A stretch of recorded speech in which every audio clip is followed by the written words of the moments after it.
Good evening, my dear students. Today we'll start our discussion on the shielded metal arc welding.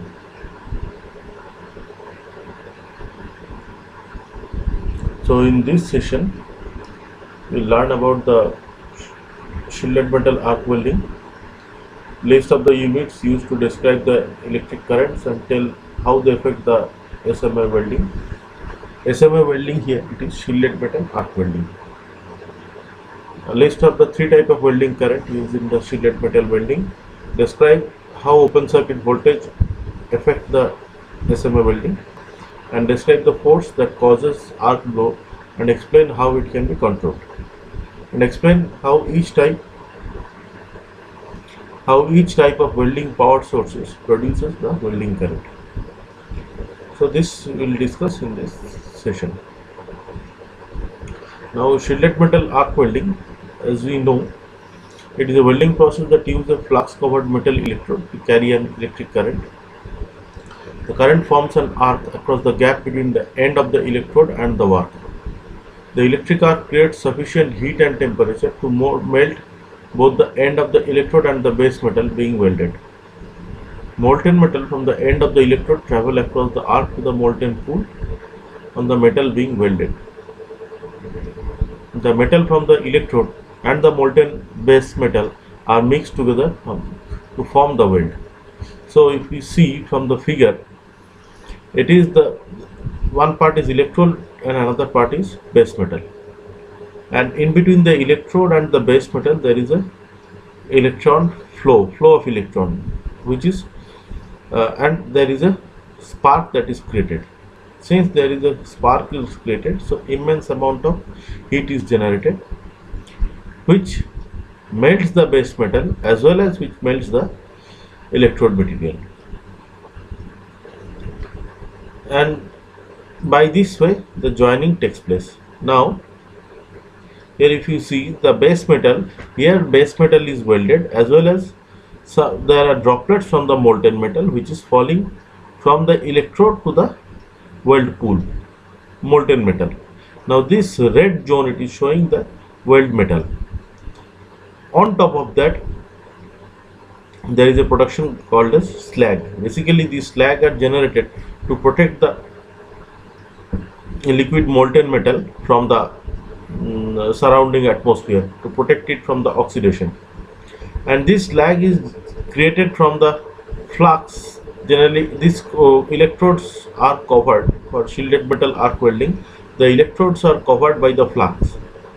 So from the flux the slags are created, and during this weld, due to this high amount of current and spark generation, there is a welding gas is also generated. Gas as well as slag, both of them are supplied from the flux. So this gas is shielding this liquid molten metal. So that is why the term is used, that is shielded metal arc welding. It is shielded in both by the welded gas, the welding gas that is generated during the welding process, as well as it is covered by the slag. And this side, this is the molten metal pool. So that is about the basics of a shielded metal arc welding.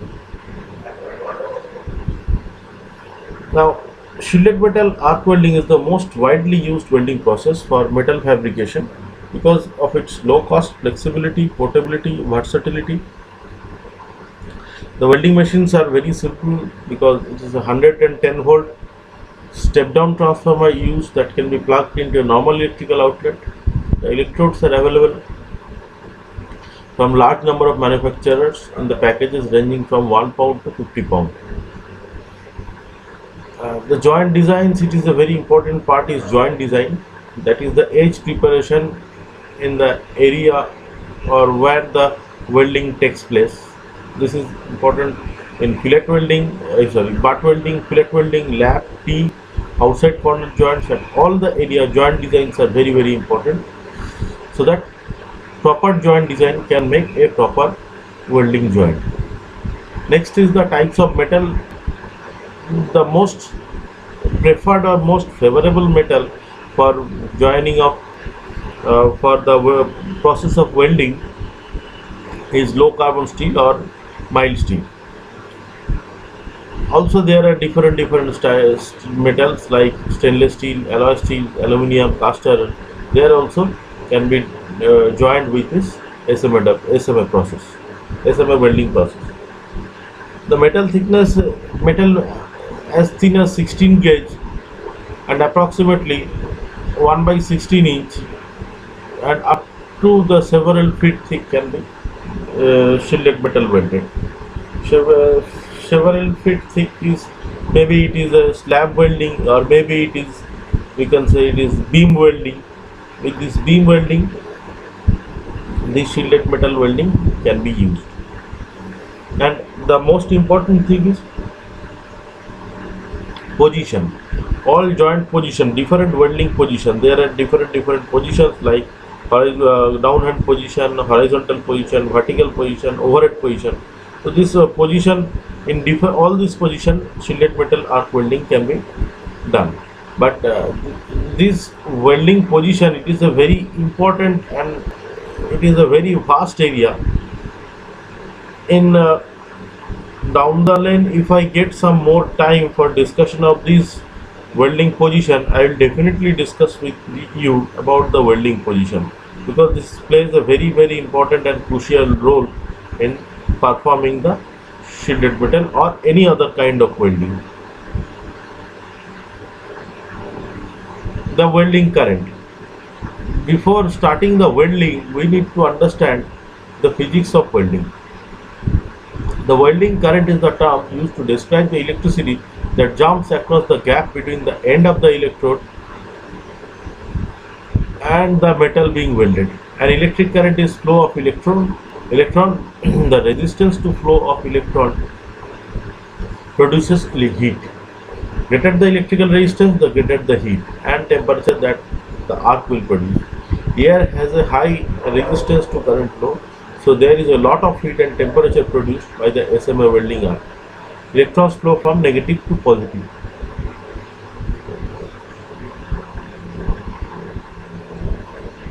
So in this, you can see that in the figure there is an enlarged view how the electron, there is a flow of electron. Generally electrodes are different kind, different material based on the parent metal for welding. It may be copper, maybe mild steel, maybe of different grade. So in a copper wire, it has been shown heat produced by resistance to the electron flow. So this is the, it shows the heat and the atoms that makes up the wire. So this is the atoms of the copper that makes it, and electrons are the part of the atoms. These are the electrons. The phase of electrons flowing through the wire, it is along by these arrows, arrowhead, it is showing the flow of electron from negative to positive, and electrons moving from the current. So this is a basic physics shown about the electrons traveling along a conductor. Next is, very important thing is electrical measurement. The three units that are used, that is watts, voltage and ampere. Voltage is the measurement of electrical pressure, in the same way that pounds per square inch is a measurement of water pressure. Voltage control the maximum gap between the electron can jump from the arc. A higher voltage can jump a larger gap. Welding voltage is associated with the welding temperature. So here in the figure you can see the power is equal to the product of voltage and ampere. So P equal to VI. Here W equal to V cross N. So the A, that is current, is W by V, that is the power upon voltage, and similarly voltage is power upon current. So figure A that describes the triangle of Ohm's law. So voltage and current together creates the power. Now the the amperage, it is the measurement of total number of electrons that are flowing. In the same way that gallons are measurement of amount of water flowing. Ampere controls the size of the arc. Amperage is associated with the welding heat. Wattage, it is the measurement of amount of electrical energy or power in the arc. Watts are calculated by multiplying voltage V into A. Now here you can see that 200 watt produce a molten metal weld pool of this size, and a 4000 watt produce a molten metal of the size. So you can see from these two figure, 2000 watt and 4000 watt, that penetration or the larger amount of parent metal has been melted. So larger melt means there is a deep penetration of the weld, so that higher amount better joining of the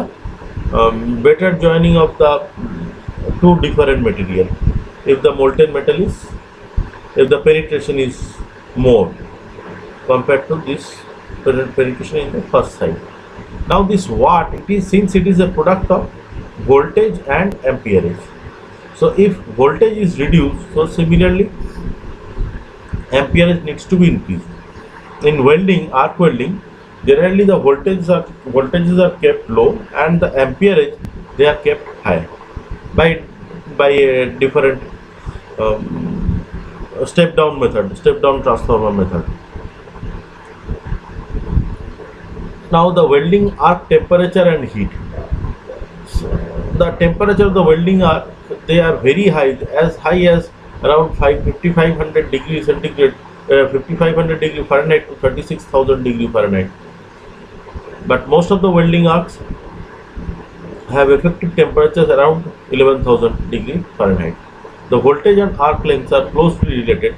The shorter the arc, the lower the arc voltage and the lower the temperature that is produced. If the arc is it is the length of the arc that plays a very important role, is that amount of heat that is produced. Larger the arc, so larger amount of heat that will be produced.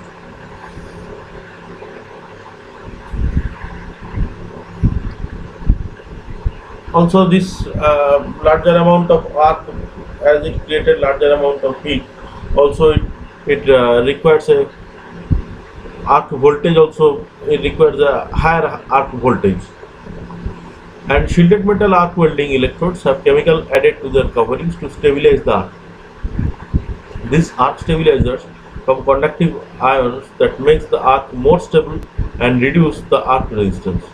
By lowering the resistance, the arc stabilizers also lower the arc temperature.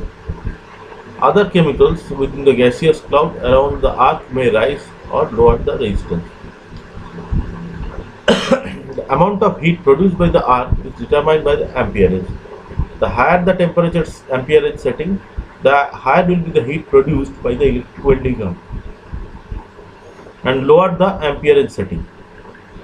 The lower the heat produced, each diameter of the electrode has a recommended minimum and maximum amperage range, and therefore a recommended heat range. So with this you understand now that it is the amount of heat produced, it has got a function of the amperage, the arc distance, as well as the voltage. So all they play a very important role in construction of this, in making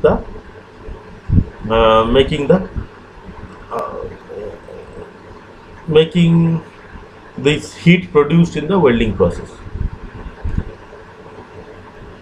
Now also since there are immense amount of heat produced, but also you need to be very much aware about that energy, 50% energy of the produce, that is lost from the weld by different method, by convection, conduction and radiation method. 50% of the energy is lost, and this 50% of the remaining heat,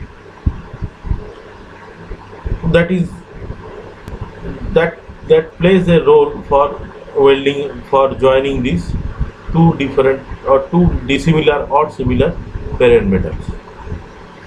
Some additional heat, so also some heat is carried by the hot gases, by the electrode covering. Conduction, yes, and the 50% of the remaining heat produced is also not distributed evenly between both end of the arc. This distribution depending on the composition of the electrode coating and type of the current.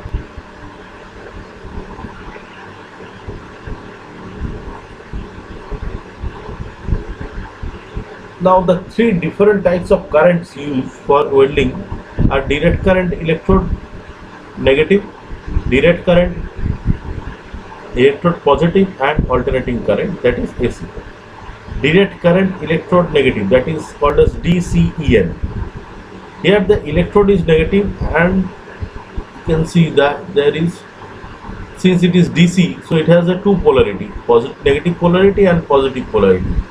So electrode is connected with the negative terminal, from the negative terminal, and the work is connected with the positive terminal.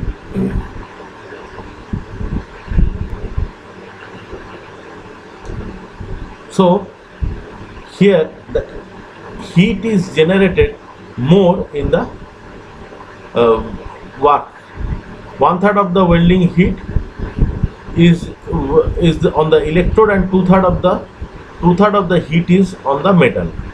So with this, it is also called as direct current straight polarity, or DCSP, where the welded metal takes more heat, and electrode, the heat generation is the electrode is less. So where here the workpiece will melt more compared to the electrode. The consumption of electrode is less as compared to the consumption of the material, that is the parent metal that has been made.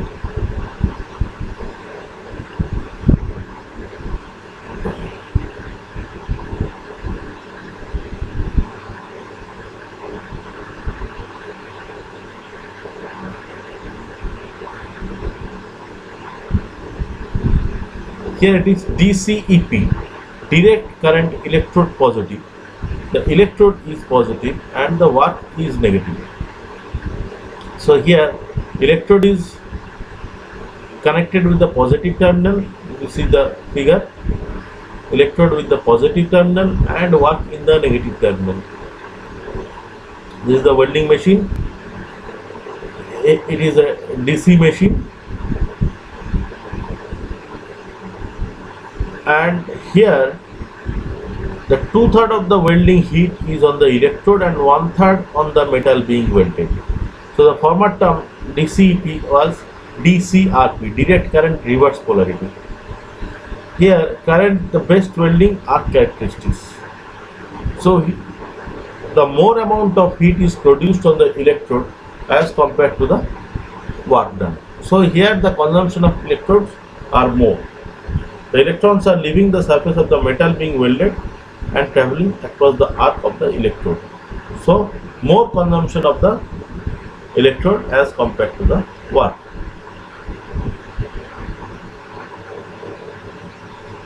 This one is alternating current. The electrons change direction every 1/120th of a second, so that the electrode and the work alternate from anode to cathode. The rapid reversal of the current flow causes the welding heat to be evenly distributed on both the work and the electrode. That is, the half on the work and the half on the electrode. This figure shows the heating gives the weld bead a balance between the penetration and build-up. So higher current on the say higher current on the workpiece means higher penetration. So high amount of material will be parent material will be melted compared to the electrode. So good penetration will be present in this in the weld material. In the workpiece. But in the AC, on the contrary, here since that there is a reversal of the current. So first half, since it is a sinusoidal wave, we can see the first half it is positive and the second half it is negative. Now 160th, because it is, I have taken referred the book, it is an American book where their standard is 60 hertz, but in Indian standard it is 50 hertz. So it will be, you read it as 1 by 50 second, and the half of this wave it is 1 by 100 second. So both the half is 1 by 100 second. So it is a good balance between the penetration and the building up.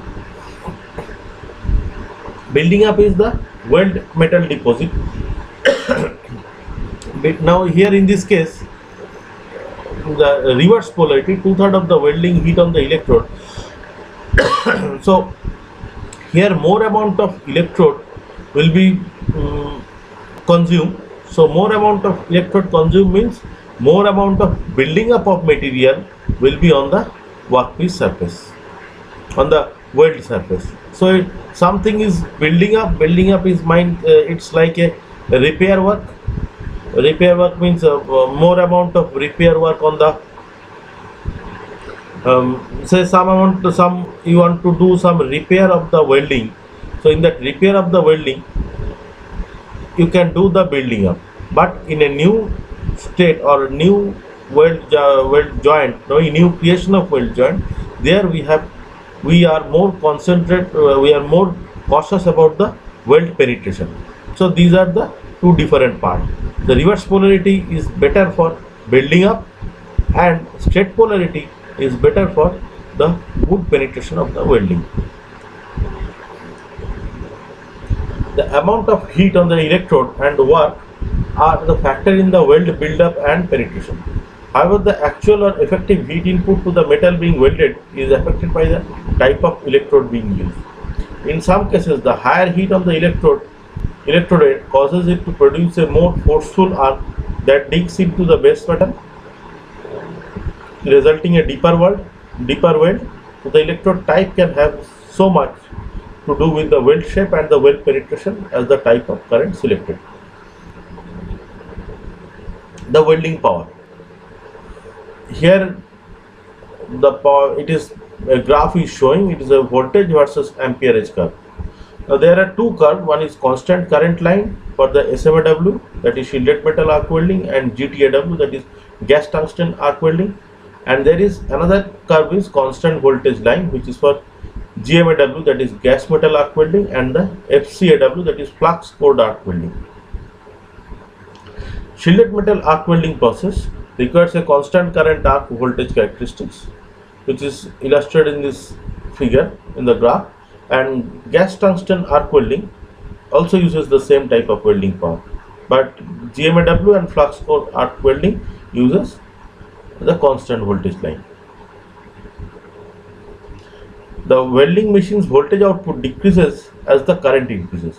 This output power supply provides a reasonably high open circuit voltage before the arc is struck. This high open circuit voltage quickly stabilizes the arc. The arc voltage rapidly drops to lower closed circuit level after the arc is struck. Following the short starting surge, the power remains almost constant despite the arc length. Now this open circuit voltage, it is like a gardener. Before striking the water, if you see, there is a water pressure meter.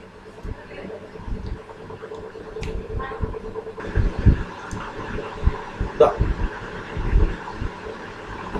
open circuit voltage, it is like a gardener is trying to water, it is water sprinkling into the garden. So water sprinkling into the garden, that causes that higher amount of pressure as just before the water is leaves the nozzle, or water leaves the pipe. You can see from the first figure, as before water leaves from the pipe, the pressure in the pipe is the highest, and after that, the moment the water leaves the pipe, the pressure starts reducing, and when there is a steady flow of water from the pipe, the pressure further reduces. So open circuit voltage is like that. It is the voltage at the electrode before striking an arc with no current being drawn. So here it is no current being drawn. So this one is called as open circuit voltage. So further discussion on the open circuit voltage will discuss in the next lecture. Okay, till then, thank you all.